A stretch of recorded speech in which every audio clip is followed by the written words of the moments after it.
క్రీస్తు సందేశానికి తిరిగి స్వాగతం. ఇప్పటి వరకు పాత నిబంధనలో ఉండే అంశాలను ధ్యానించుకుని ఉన్నాం.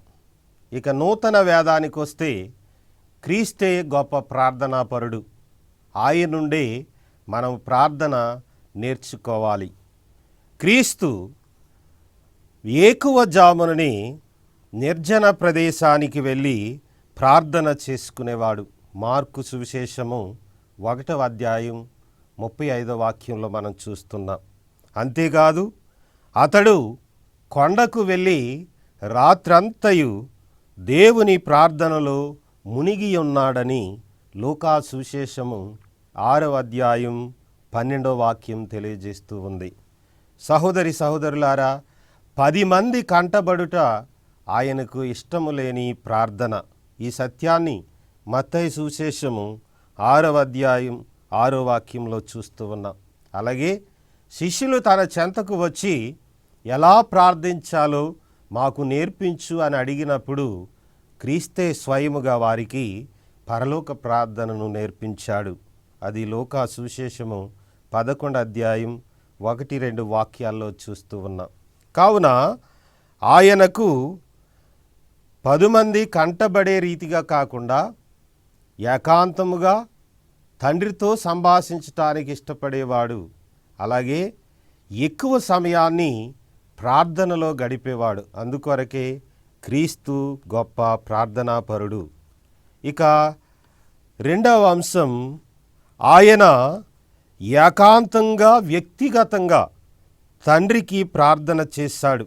మనం చూస్తూ ఉన్నాం, ఎక్కువగా ఆయన ప్రార్థన చేసేది కొండకు నిర్జన ప్రదేశానికి వెళ్ళి ఎటువంటి డిస్టర్బెన్స్ లేకుండా తండ్రితో సంభాషిస్తూ ఉండేవాడు. ఇక మూడవది, క్రీస్తు ప్రార్థనలో మనం గమనించాల్సిన ఒక ముఖ్య అంశం, దేవుని ఆయన అబ్బా అని పిలిచేవాడు. అబ్బా అనేది తెలుగు పదం కాదు ప్రియ సహోదరి సహోదరులారా, ఇది అరమయిక్ పదము. అబ్బా అనగా తండ్రి అనే అర్థం. ఈ యూదులు దేవుని తండ్రి అని సంబోధించేవారు కాదట, ఎందుకంటే దేవుడంటే వారికి భయం. కానీ క్రీస్తు మాత్రం ఆ దేవుణ్ణి అబ్బా అని సంబోధించేవాడు. క్రీస్తు స్వతంత్రంతోనూ చనువుతోనూ దేవుణ్ణి ఆ రీతిగా పిలిచేవాడు. ఆ పదం తండ్రికి అతనికి ఉండే సన్నిహిత సంబంధాన్ని మనకు తెలియజేస్తుంది.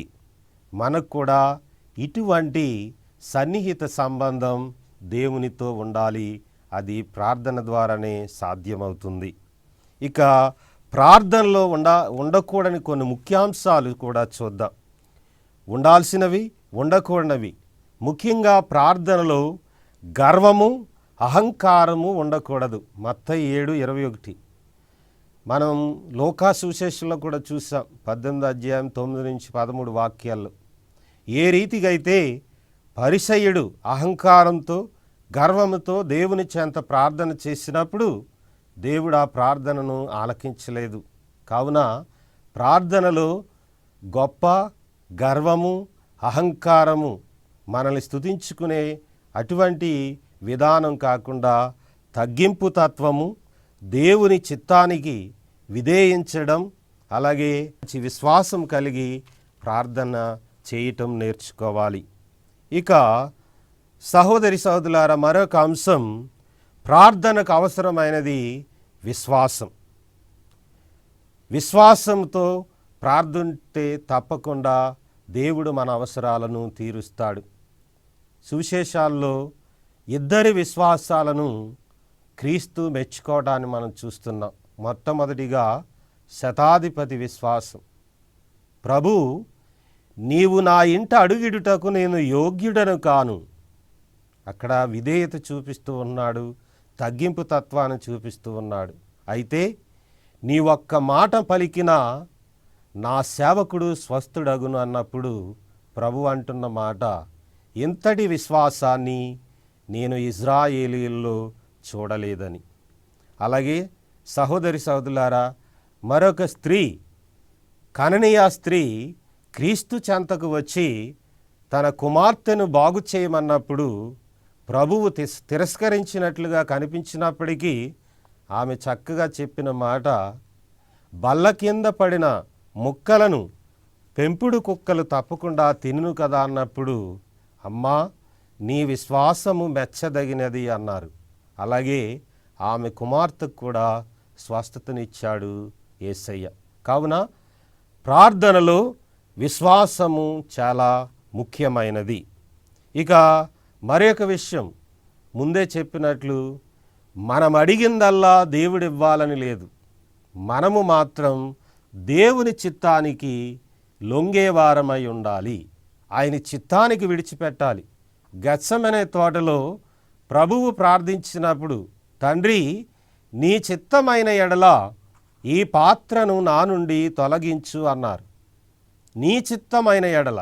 కానీ అది తండ్రి చిత్తము కానప్పుడు ప్రభువు మరలా ప్రార్థించి ఆ తండ్రి చిత్తమైన సిలువను స్వీకరించడానికి సిద్ధపడ్డాడు. అలాగే సహోదరి సోదరులారా, మనం అడిగింది అడగొచ్చు, కానీ దేవుని చిత్తానికి మాత్రం విడిచిపెట్టి దేవుని చిత్తానికి లోబడి జీవించేవారం కావాలి. ఇక ప్రార్థనలో కేవలము భౌతికమైన విషయాలే కాకుండా ముఖ్యంగా పరలోక సంబంధమైన విషయాలను అడిగేవారమై ఉండాలి. ప్రభు చెప్తూ ఉన్నారు, మొదటిగా దేవుని రాజ్యమును నీతిని వెదకుడు, సమస్తము మీకు సమకూర్చబడునని. కావున నశించిపోనివి పరలోక సంబంధమైనవి మనం అడిగినప్పుడు తప్పకుండా దేవుడు అనుగ్రహిస్తాడు. పూర్వవేదంలో సొలొమోనును దేవుడు అడిగినప్పుడు నీకేం కావాలో కోరుకోమన్నప్పుడు, ప్రభువా నీ ప్రజలను పాలించే జ్ఞానాన్ని నాకు ఇమ్మన్నప్పుడు ప్రభువు ఎంతో ఆనందించాడు. ఇదిగో నీవు ధనాన్ని కోరుకోలేదు, సిరి సంపదలు కోరుకోలేదు, బంగారాన్ని కోరుకోలేదు, నాకు ప్రీతి కొల్పించే జ్ఞానాన్ని కోరుకున్నావు అని జ్ఞానాన్ని ఆ సొలొమోనుకు దేవుడు అనుగ్రహించాడు. కావున సహోదరి సహోదరులారా, మన జీవితంలో ఆధ్యాత్మికమైనవి పరలోక సంబంధమైనవి మొట్టమొదటిగా మనం అడగాలి. తదుపరి భౌతికమైనవి అడగటం నేర్చుకోవాలి. ఉదాహరణకి పరలోక ప్రార్థన మనం చూస్తే, పరలోక ప్రార్థనలో మొదటి 3 కూడా పరలోక సంబంధమైన అవసరాలే. మిగిలిన 4 ఇహలోక భాగ్యాల గురించి మనం అడగటం జరుగుతుంది. ఆ రీతిగా క్రీస్తు పరలోక ప్రార్థనను మనకు నేర్పించి ఉన్నారు. కావున నశించిపోనివి శాశ్వతమైనవైన పరలోక సంబంధమైన విషయాలను మనం మొట్టమొదటిగా అడగటం నేర్చుకోవాలి. తదుపరి మాత్రమే మన భౌతికమైన అవసరాల కోసం దేవుణ్ణి మనం అడగాలి. ఇక శత్రు క్షమాపణ అనేది ప్రార్థనలో అత్యంత అవసరమైన విషయం. సహోదరి సహోదరులారా, క్రీస్తు బోధల్లో అనేక సార్లు ఇది మనకు కనిపిస్తూ ఉంది. మనం ఒక విషయాన్ని ప్రాత నిబంధన ద్వారా తెలుసుకున్నాం. ప్రార్థన అంటే బలి అర్పించటమని, దేవునికి బలిని సమర్పించటమని. అందుకే ప్రభు అంటున్నాడు, ఇదిగో దేవుని చెంతకు నీవు కానుక తెచ్చినప్పుడు లేకపోతే అర్పణ తెచ్చినప్పుడు, ఒకవేళ నీ మీద ఎవరికైనా మనస్పర్ధ ఉందని తెలిస్తే ముందుగా ఆ బలి అర్పణను అక్కడే పెట్టి ముందుగా వెళ్ళి అతనితో సఖ్యత పడి తిరిగి వచ్చి అప్పుడు దేవునికి ఆ కానుకను సమర్పించమని యేసయ్య తెలియజేస్తూ ఉన్నాడు. కావున పరలోక ప్రార్థనలో కూడా మనం చెప్తున్నాం, దేవా మేము ఎదుటివారిని క్షమించినట్లే మీరును మమ్ములను క్షమించమని. కావున క్షమలేని లేకపోతే పరుల ఎడల ప్రేమ లేని ప్రార్థన దేవునికి ఇష్టపూరితమైనదై ఉండదు. అందుకొరకే పరిసయ్యుడు ఇదిగో ఈ సుంకరి వంటి వాడను కాదు అన్నప్పుడు దేవుడు ఆ ప్రార్థనను అంగీకరించలేదు. కావున ప్రార్థన ఫలించే ప్రార్థన కావాలంటే ప్రార్థించేటప్పుడు మనం ఎవరి ఎడల కూడా ద్వేషభావం లేకపోతే శత్రుభావాలతో నిండిన వారం కాకుండా పరులను ప్రేమభావంతో ప్రేమించేవారిగా ప్రార్థించేటప్పుడు ఆ ప్రార్థన తప్పకుండా ఫలాన్నిస్తుంది, సహోదరి సహోదరులారా. ఇక మరొక అంశం, మనము చేసే ప్రార్థన క్రీస్తు నామం మీదుగా ప్రార్థించే వారమై ఉండాలి.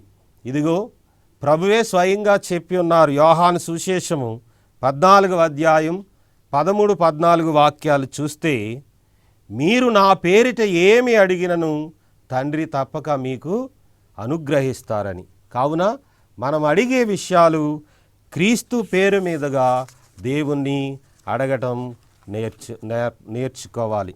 ఇక ప్రార్థించేటప్పుడు మనకు అవసరమైనది పసిబిడ్డ వాలకం. తల్లిదండ్రుల మీద బిడ్డ ఏ రీతిగా ఆధారపడతాడో ఆ రీతిగానే మనము ప్రభువుని అడగాలి. చివరిగా ఆత్మ ద్వారా కూడా దేవుణ్ణి మనం అడగాలి. ప్రాచీన భక్తులైతే ఆత్మను ఒక తల్లితో పోల్చారట. ఒక తల్లి ఏ రీతిగా చిన్న బిడ్డకు నడక నేర్పిస్తుందో ఆ రీతిగా ఆత్మ మనకు ప్రార్థించటం నేర్పిస్తుందని తెలియజేస్తూ ఉన్నారు. ప్రార్థించుదాం. దయమయ దేవా, ప్రార్థించే విధానాలు మాకు నేర్పించి ఉన్నారు ప్రభువా. వినయముతో, విశ్వాసముతో, గర్వము అహంకారం లేకుండా పట్టుదల కలిగి ప్రార్థిస్తూ ఆత్మ వేడుదల ద్వారా పరలోక సంబంధమైన విషయాలను ఎక్కువగా ప్రార్థించే బిడ్డలుగా మమ్మల్ని మా ప్రభువైన క్రీస్తు ద్వారా మనవి చేయుచున్నాం తండ్రి. సహోదరి సహోదరులారా, వచ్చే వారం ప్రార్థనలో రకాల గురించి తెలుసుకునే ప్రయత్నం చేద్దాం.